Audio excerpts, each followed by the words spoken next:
Shalom, selamat malam untuk kita semua. Perkenalkan, saya Arunestri dan Nenoaran. Saya bersama dengan dua rekan saya, ada Kak Salina dan juga Kak Sinemai, akan membahas materi tentang visi, misi, tujuan, dan strategi perusahaan. Yang pertama, konsep visi dan misi. Visi adalah serangkaian kata-kata, bahkan rangkaian kalimat mengungkapkan impian, cita-cita, rencana, harapan sebuah perusahaan organisasi yang ingin dicapai di masa yang akan datang. Misi adalah maksud dan kegiatan utama yang membuat organisasi memiliki jati diri yang khas dan sekaligus membedakan dari organisasi lain yang bergerak dalam bidang jenis usaha yang sejenis. Konsep visi dan misi. Perumusan visi yang pertama, gambaran tentang masa depan yang realistik dan impian diwujudkan dalam kurun waktu tertentu atau saat yang ditentukan. Yang kedua, pernyataan diucapkan atau ditulis di hari ini merupakan proses material saat ini yang menjangkau ke depan. Yang ketiga, situasi konsideal tentang masa depan yang realistik, dapat dipercaya, meyakinkan, serta mengundang daya tarik. Yang berikut, konsep visi misi.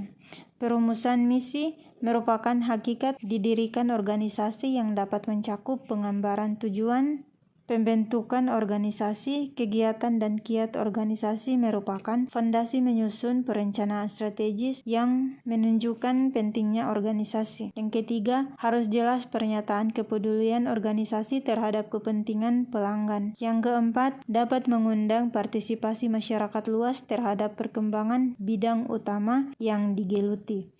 Baik, materi selanjutnya akan disampaikan oleh teman saya, Kak Salina. Berikutnya ada tujuan. Tujuan adalah sebagai suatu pernyataan tentang keadaan yang diinginkan di mana organisasi atau perusahaan bermaksud untuk merealisasikan. Konsep tujuan dipandang secara luas dan mempunyai beberapa fungsi penting yang bervariasi menurut waktu dan keadaannya. Fungsi tujuan antara lain yang pertama ada pedoman bagi kegiatan melalui penggambaran hasil akhir di waktu yang akan datang. Memberikan arah dan pemusatan kegiatan organisasi mengenai apa yang harus atau tidak dilakukan. Kedua, sumber legitimasi melalui pembenaran kegiatan-kegiatannya akan meningkatkan kemampuan organisasi untuk mendapatkan berbagai sumber daya dan dukungan dari lingkungan sekitarnya. Ketiga, standar pelaksanaan, memberikan standar langsung bagi penilaian pelaksanaan kegiatan. Keempat, sumber motivasi, karena sering memberikan insentif bagi para anggota.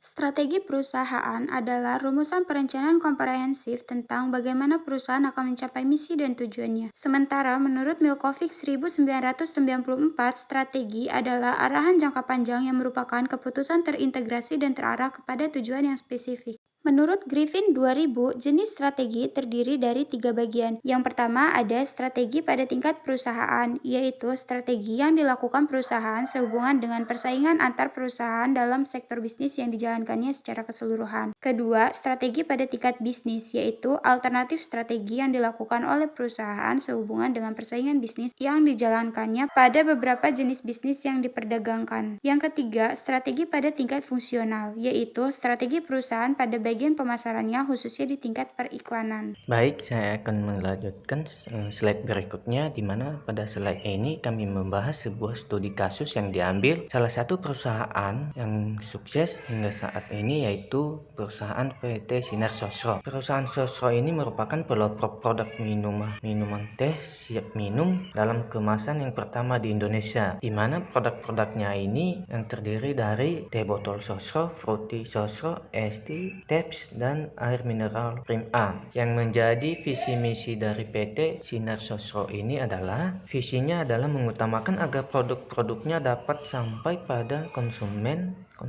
dimanapun mereka berada.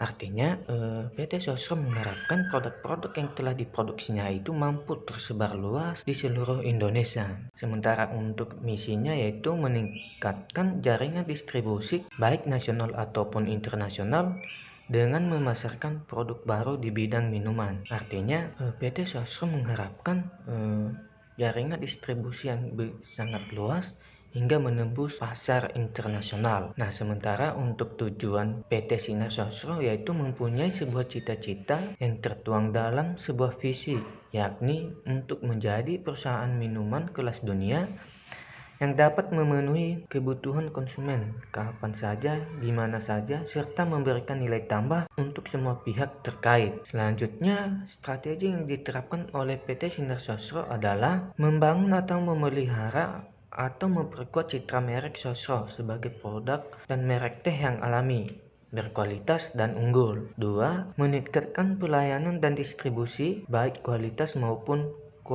kuantitas. Ketiga, proaktif menerima dan mendengarkan pendapat kebutuhan pelanggan dan konsumen. Keempat, diverifikasi produk dan kemasan. Kelima, membangun dan memelihara sumber daya manusia yang berkualitas. Dan keenam, meningkatkan strategi yang dipakai untuk mempromosikan produk Sosro. Selain itu juga meningkatkan kerjasama dengan berbagai pihak luar agar dapat terus unggul dalam persaingan dan produk Sosro semakin dikenal oleh konsumen. Untuk slide selanjutnya yaitu kesimpulan dari materi yang kami angkat, yaitu visi misi dan tujuan dan strategik perusahaan, yaitu organisasi yang mempunyai visi, misi, tujuan, dan sasaran strategis yang jelas dan tepat sasaran akan mampu bertahan dan bersaing dengan organisasi yang sama atau organisasi lainnya. Hal ini akan mewujudkan eksistensi organisasi